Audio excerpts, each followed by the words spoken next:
Welcome to Fun Facts Daily, your source for just the good stuff. Monday through Friday, we're bringing fun facts and news you can use, all carefully curated to uplift and inform. So give yourself a break, relax, and learn something awesome in just a few minutes every day. Hi everyone, I'm Kyle Wood, and today we'll be learning all about art in some unexpected places. But before we get into the facts, let's warm up our brains with a little challenge to see if you can tell fact from fiction. Consider this.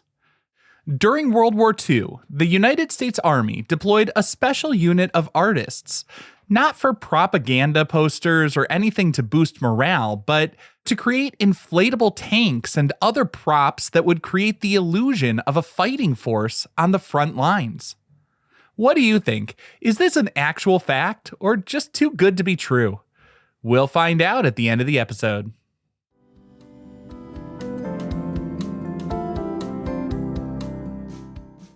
Now for your word of the day. Today's word is trompe-l'oeil. It's spelled Trompe'L'.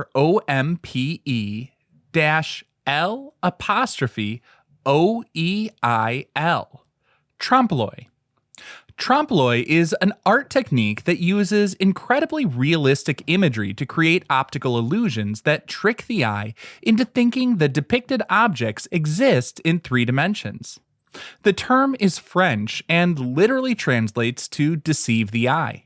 You've likely seen this technique without even knowing its name.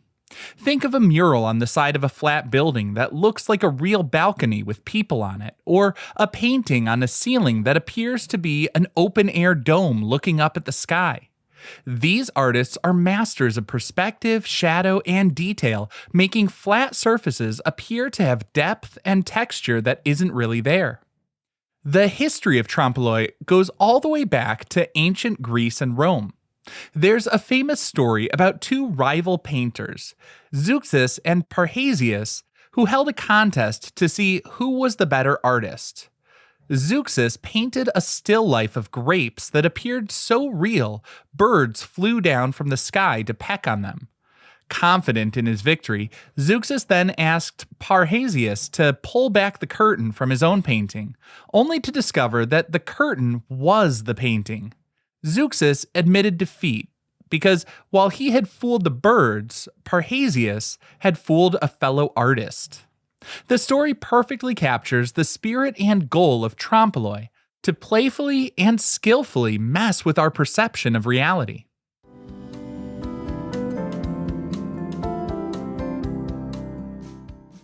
Time for your daily high five, our top 5 fun facts about art in unexpected places.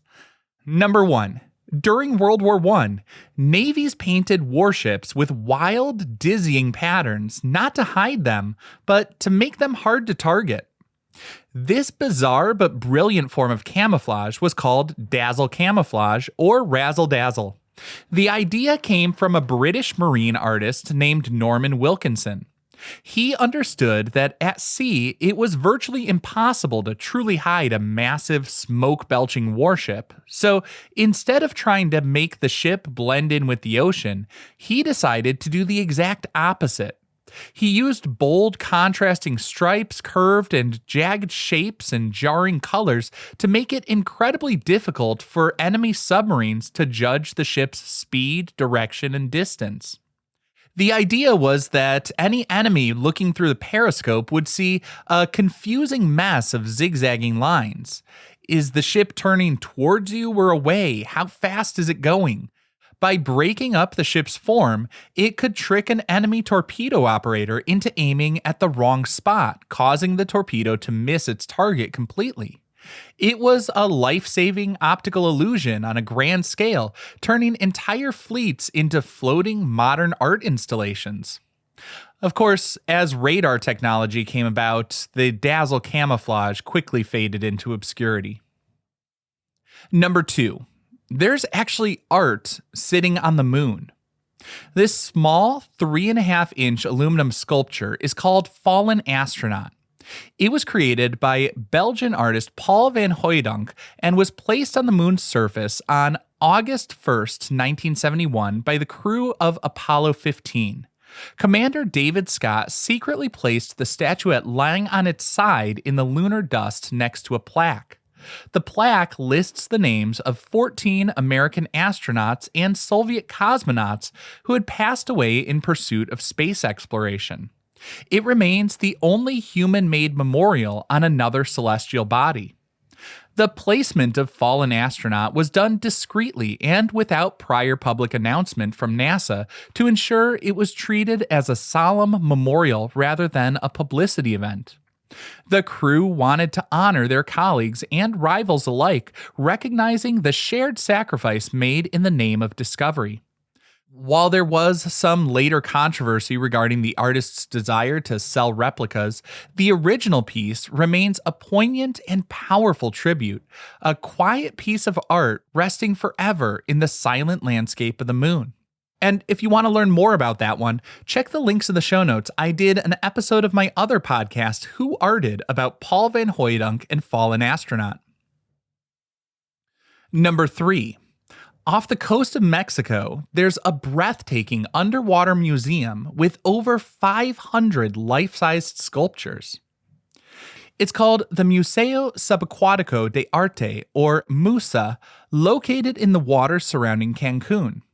It was founded in 2009 by the artist Jason DeCaires Taylor as a way to combine art with environmental conservation. The sculptures are not just for humans to look at, though. They're designed to become artificial reefs, promoting the growth of coral and providing a new habitat for marine life. Visitors can explore the museum by snorkeling, scuba diving, or taking a glass-bottom boat tour. The sculptures themselves are deeply thought-provoking, depicting scenes from everyday life. Whether it's a man watching TV, a crowd of people standing together, or a classic VW Beetle. Over time, these concrete figures have been transformed by nature as coral, algae, and fish have made the artworks their home. The project serves as a powerful and beautiful reminder of our connection to the natural world, and it demonstrates how art can be used not just for expression, but also active ecological restoration.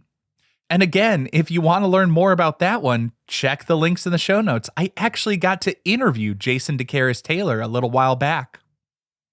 Number 4. The world's largest science experiment, the Large Hadron Collider, is also home to a unique collection of contemporary art. Deep underground on the border of France and Switzerland, CERN, the European Organization for Nuclear Research, hosts the world's leading particle physics laboratory. It might seem like the last place you'd expect to find an art gallery, but CERN has a vibrant Arts at CERN program. This initiative brings artists from all over the world to collaborate with physicists and engineers, creating art inspired by the profound scientific questions being explored there, like the origins of the universe. These artists get unprecedented access to the scientists and their groundbreaking technology. The resulting artworks range from giant sculptures and immersive sound installations to dance performances and films.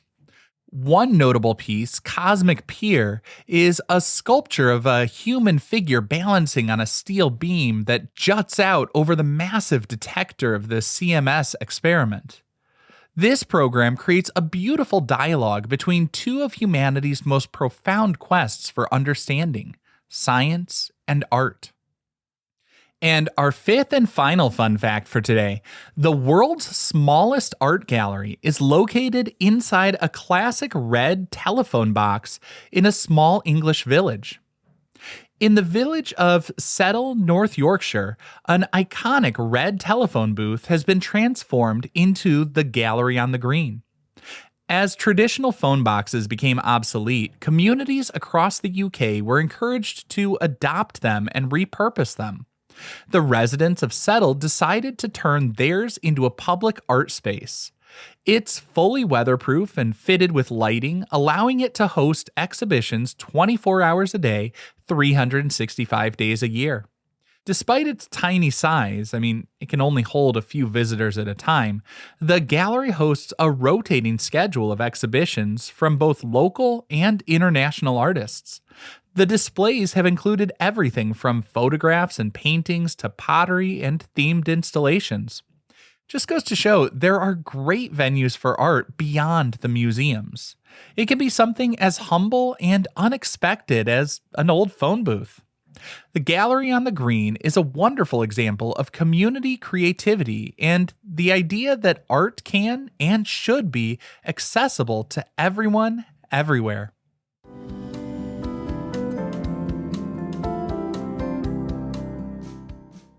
Now for some news you can use. Inspired by all this art in unexpected places, here's a fun and easy way you can spread some artistic joy in your own community. Kindness rocks. The idea is simple.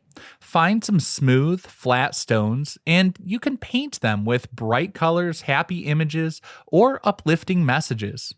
You can write things like, "You're awesome," or "Have a great day," or just paint on cheerful smiley faces or a beautiful flower. You'll want to paint your rocks with something that's going to have a waterproof finish, like an acrylic paint, and ideally a clear coat over the top to protect them from the weather. But then you can leave them in a public space for others to discover. You could place them on a park bench, along a walking trail, or near a playground. The goal is to surprise someone and brighten their day with a small, unexpected piece of art. It's a wonderful way to get creative and spread positivity, because even a little piece of art, if done well and placed with care, can make a big difference.